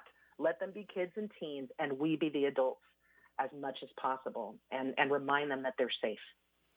Yeah, well, that's great advice. That is great advice. I think that's one of the few things I did well as a parent is my kids always charged their phone at night outside of the bedroom, and they always slept so well. Yep. So, Renee, you're an expert in a lot of things in regards to child rearing and education, but I think the thing that you kind of hit the hardest is teacher preparation. I've been in education for a long time, like you have, and it seems like my whole career we've been talking about this massive teaching shortage, but it has never in my career compared to what's going on right now. Right now, this is different. Not only is there a massive, massive shortage, but we also are losing people, and not just to retirement. We've got people in the middle of their careers completely changing direction. What is going on in education with our teachers right now? Some of my favorite teachers are leaving the field this year, Matt. Oh, and it breaks my heart. So, it does, especially when somebody is like an expert and they're fantastic and they're just so demoralized that they feel like they need to leave the field after going for advanced degrees in order to be here. That's another thing to know. Every single person who's a teacher has, well, I shouldn't say every single, but the majority of teachers have advanced level degrees, graduate level degrees. So these are people who've committed years to come into this field. And so thousands and thousands of dollars, yeah. And thousands of dollars, and many people still paying off loans many, many years later in order to have the honor of being an educator. But when we signed up to be educators, that was before all the bashing started taking place. I don't know what the heck happened with COVID. I guess we were all trying to find blame everywhere, even though the blame is a pandemic. Teachers are beaten up like they've never been beaten up before, Matt. We're seeing it, and not just teachers, like everybody. Like I'm even scared to go to board meetings right now, and was for a little bit because I am too, and I'm a board member. Dangerous. Well, and for board members, like where's the protection there? Like, and so people don't feel protected in our field right now, and that's really hard. And part of it is like our superintendents are driving the bus because we don't have enough bus drivers, just like you were saying. Yeah. We have, in LA Unified, they sent in, I think it was like 300 administrators to go into teaching positions for the remainder of the school year. So those classrooms would have teachers. So they took their leadership and put them as bodies in the classroom. Yeah. You know what I mean? Like we're just in this strange time. And I think everybody wanted like an answer about COVID. And the answer couldn't just be found in school. The answer is about our society and our community. And right now, it's interesting because in education, I thought that we'd come back from COVID and really have reimagined things in education, doing things differently. And what has been kind of frustrating is we've come back, or I shouldn't even say come back because we're still kind of in the middle of it. Right. And there was such an emphasis on learning loss. Let's expand the school day. Let's expand the school year, the learning gap. But the reality is the social emotional gaps are the most concerning right now. The learning can be made up. But when you, like, I keep giving this one example because to me it's so tangible, Matt, like you taught third grade. Mm-hmm. In third grade, they tattletale like crazy because that's what they do at 8, right? Drove me nuts, yeah. Now, you also taught 5th grade, right, Matt? True, yep. Did your 5th graders tattletale like across the board, or was there maybe like one kid who tattletaled every once in a while? And he got socially ostracized. If you were a tattletale in 5th grade, forget it. No one will talk to you. Guess what's happened? Our kids missed 2 years of hanging out and socializing, so our 5th graders are tattletaling like 8-year-olds. Get out! So those gaps in behavior that we're seeing, it's because they missed out on those times to socialize, and then when they came back, they had to wear masks. Right now, a lot are still wearing masks, and it's like we didn't come back as much as we thought we were going to come back. So moving forward, we've got to emphasize social emotional learning. We've got to like wrap around from all sorts of places. So like, what's our churches doing? What's our education systems doing? What's our nonprofits doing? Like we need all hands on deck because social emotional gaps can change the composition of a community moving forward. So I'm with you, Renee. So this isn't just a school issue. You feel that this is the job of schools, parents, churches, nonprofits, the community to, community-based organizations, our city government. Like we need all hands on deck having these conversations because we can't just leave it up to one group to figure it out when they're already in turmoil. Right. That's not fair. We have reached crisis mode and we've gone beyond. So it is going to require that type of attention. But I want to ask, there are a lot of families that have very particular thoughts, beliefs, and needs when it comes to the social and emotional growth of their children. As a parent, I might be concerned about what the school is teaching my child about social emotional growth and what is not okay, normal, acceptable. What about those parents that would say, no, you teach my kid the 3 R's, teach them to read, to write, to compute, and I will take care of the rest? Maybe we could start setting up different models of what school looks like. You know what I mean? Like really reimagining. And iLead is a great example of just different ways that school can take place. You know, school, the way that school was created, it's not what our society is now. And so imagine that families had more choice. Imagine that a family could say, you know what, I really don't want to dive into the social emotional learning with my kids, but I really want those 3 R's. So can they do a program where they go to your school site Monday, Wednesday, Friday, and then on Tuesday, Thursday, they're working remotely? Okay. You know what I mean? Yeah. And not that we want to compartmentalize social emotional learning 2 days a week, because I'm not advocating for that. I'm advocating for different models of education systems that are free, that parents can have choice about. Right. That's what I think is important. Well, and then maybe whenever somebody criticizes any of our schools in Santa Clarita, the first thing I'm to say, like, look how many kids are signed up. Yeah. If that school wasn't working for those families, you wouldn't have, hundreds of kids at Bowman. You wouldn't have thousands of kids going to our iLead schools. Yeah. You wouldn't have the need. And so the need is there. Let's make it work for everybody. And let's work together to make it work. And that might free some time up to where some of those educational and academic and social emotional needs are getting met at your church through scouts, absolutely, through the volunteer opportunities that your kids could take advantage of and still not take away from those important academic needs. I'm with you. The last time we truly saw a revolution in education in America was just after World War I, and the world's changed a little bit since then, Renee. Just a wee bit. Have you heard of that thing called the internet? Yeah, right? I always love when they were like, oh, they need to memorize all this stuff, and I'm like, yeah, maybe like 20 years ago before, when we didn't have access, but is it really worth it to memorize everything now? Do you know what I mean?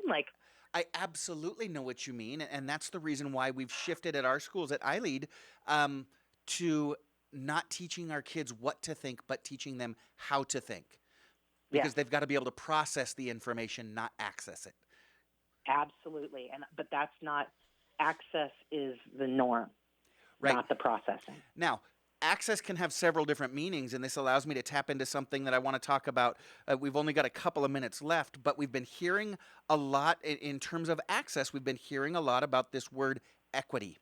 Renee, this is something that's very important to you. I know you volunteer on the Human Relations Roundtable here in town. What is this push for equity in our schools all about, and why is it that, or do you feel that it's necessary? I totally feel that a push for equity is necessary in our schools because not everyone has access to the same resources. And it's not, the thing that's tricky with equity is like people automatically think that that means that every single person gets the same thing. And it's not. Mm-hmm. It's literally finding that child, that teenager, that family, and meeting them where they are. So an example might be like if you have a child and they've got a speech delay, what kind of services does that child need?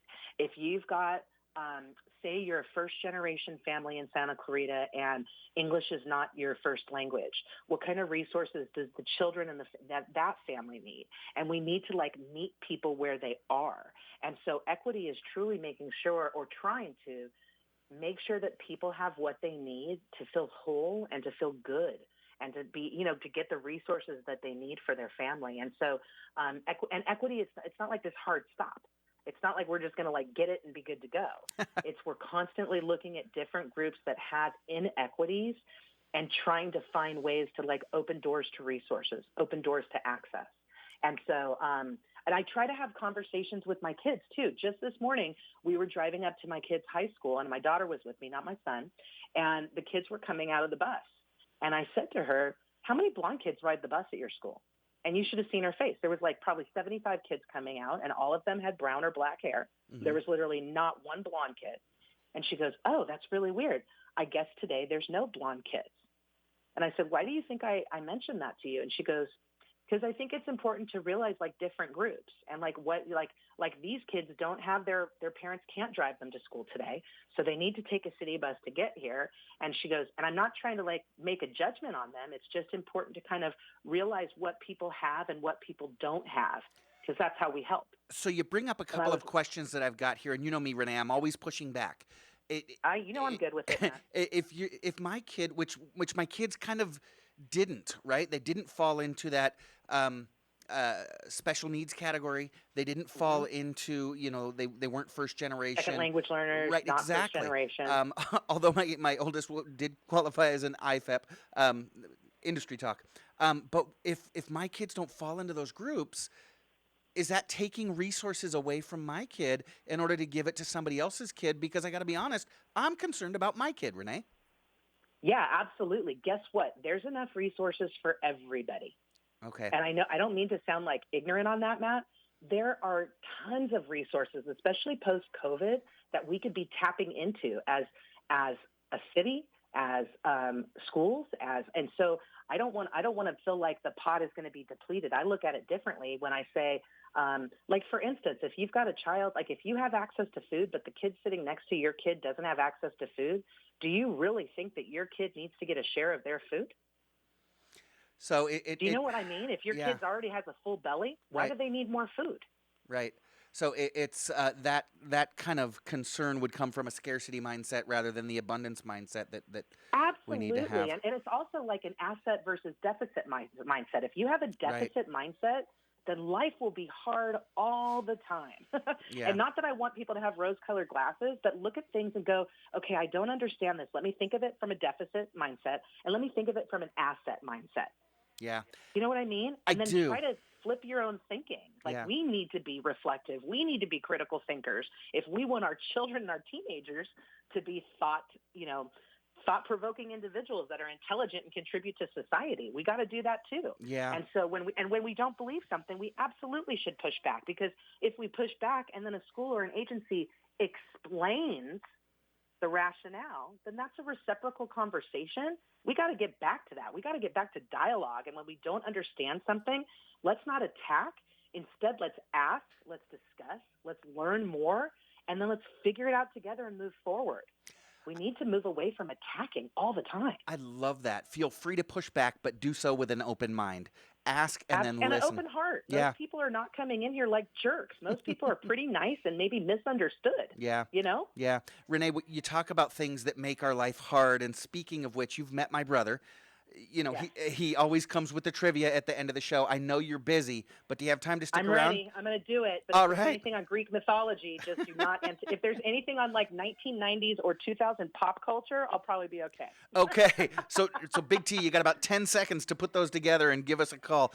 Big T's calling in with trivia and lots of fun. This is SCVI and iLead Schools Eye on the Valley. I'm Matt Watson on your hometown station, KHTS. Do you remember Bill O'Reilly? He was a talk show host on Fox News. What would he say now about the latest from the Biden administration? We're happy to tell you Bill O'Reilly has joined KHTS Radio for No Spin News. He cuts through the spin and gives you a fair, smart, fact-based analysis. It's your dose of common sense for Santa Clarita. Hear about the latest craziness from Washington. Join Bill O'Reilly every Monday through Friday from 6 to 7 p.m. It's the No Spin News on KHTS 98.1 FM and AM 1220. Healthcare can be difficult if you're underinsured or have Medi-Cal. Samuel Dixon Family Health Center can help. Services are available on a sliding fee schedule. The mission of the Samuel Dixon Family Health Center is to give the Santa Clarita Valley access to affordable, quality primary care. There are 3 locations to serve you: Canyon Country, Newhall, and Valverde. Go to sdfhc.org for more information and to find the location most convenient for you. It's time to enhance your natural beauty at Hestia Medical Spa. Select from a large menu of services, including an assortment of fillers that can be used in the face, lips, hands, and a variety of other body parts. Get rid of that double chin with Kybella, an injectable treatment to permanently destroy fat cells under the chin. Hestia Medical Spa also offers Botox, Dysport, and Xeomin to help reduce severe frown lines. Experience rejuvenation at Hestia Medical Spa, located on Valencia Boulevard next to City Hall. Call 753-3434 or go online to hestiamedicalspa.com. Your hometown station, KHTS.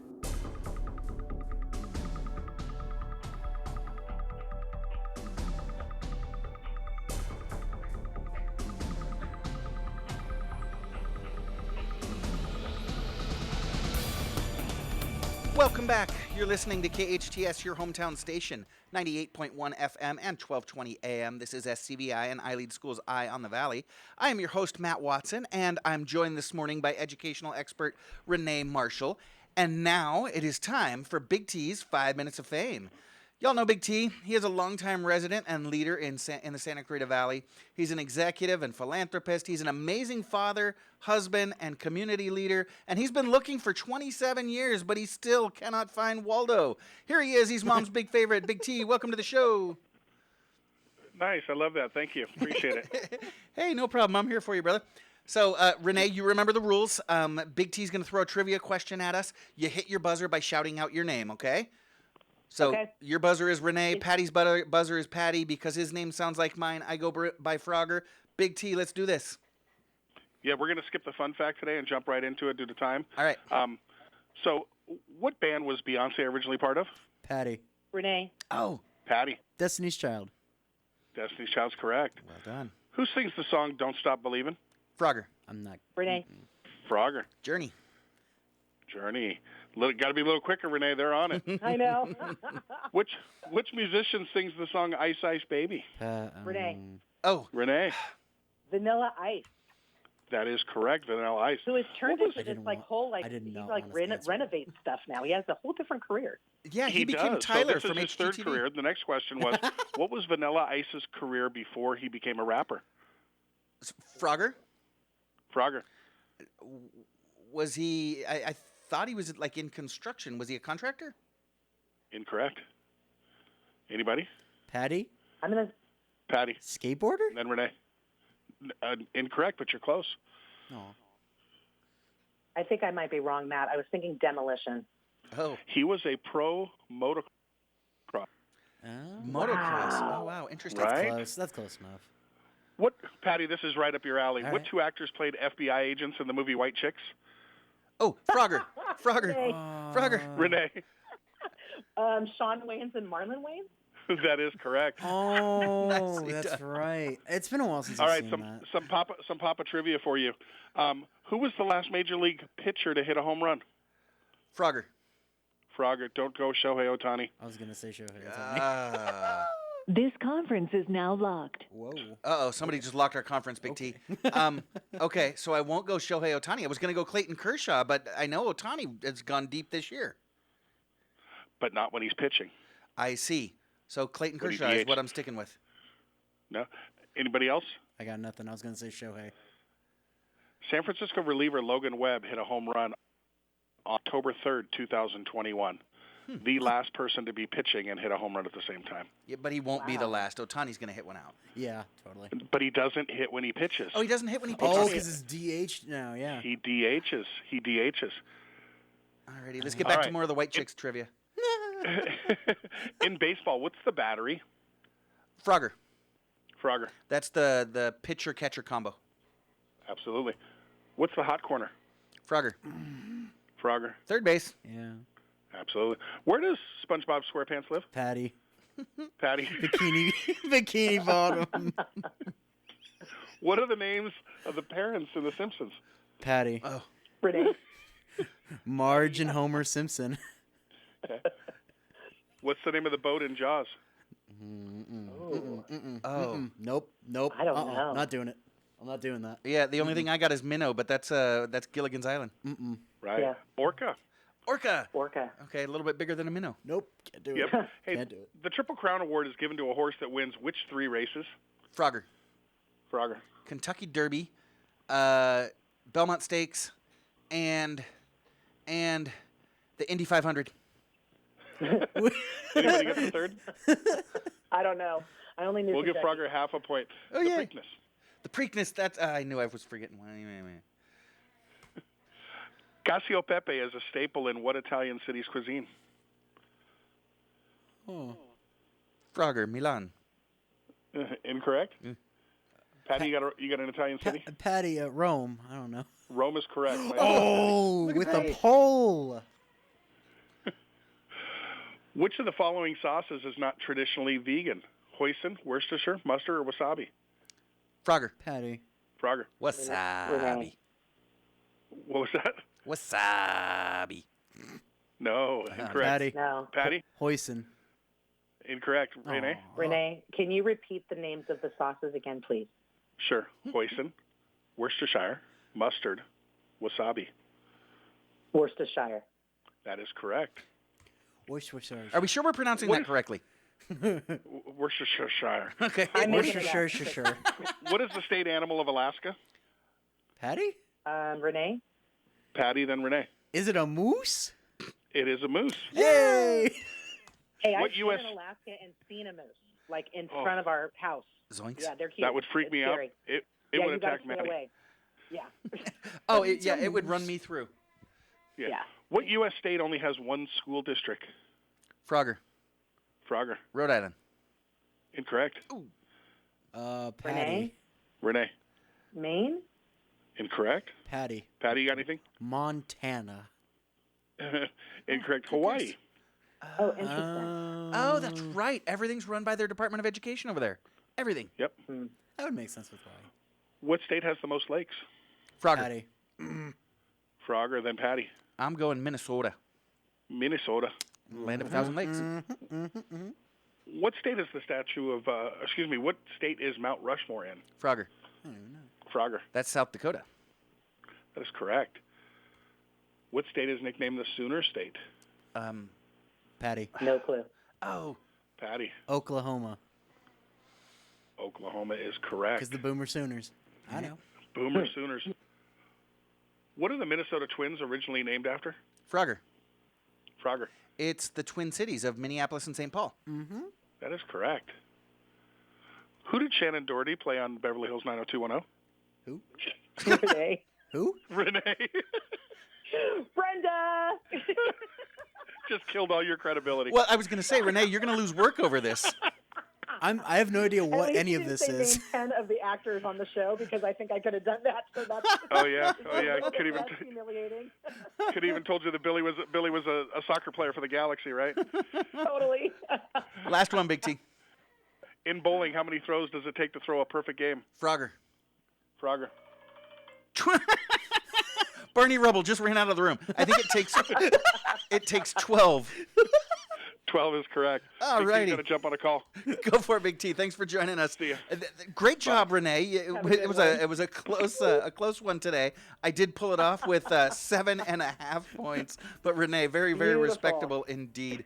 We do have to check Thank it. you for the pop culture stuff. I appreciate it. Absolutely. He came strong and quick with that. Want to thank my guest today, Terri Budke with iLead's Homeschool Programs, Justin Hunt, Faculty Chair of Network Technologies at COC, educational expert Renee Marshall, producer Sarah, engineer Patty, and thank you for listening. Join us again next week and every Friday from 8 to 10 a.m. I am Matt Watson, and this is SCVI and iLead Schools Eye on the Valley on your hometown station, KHTS.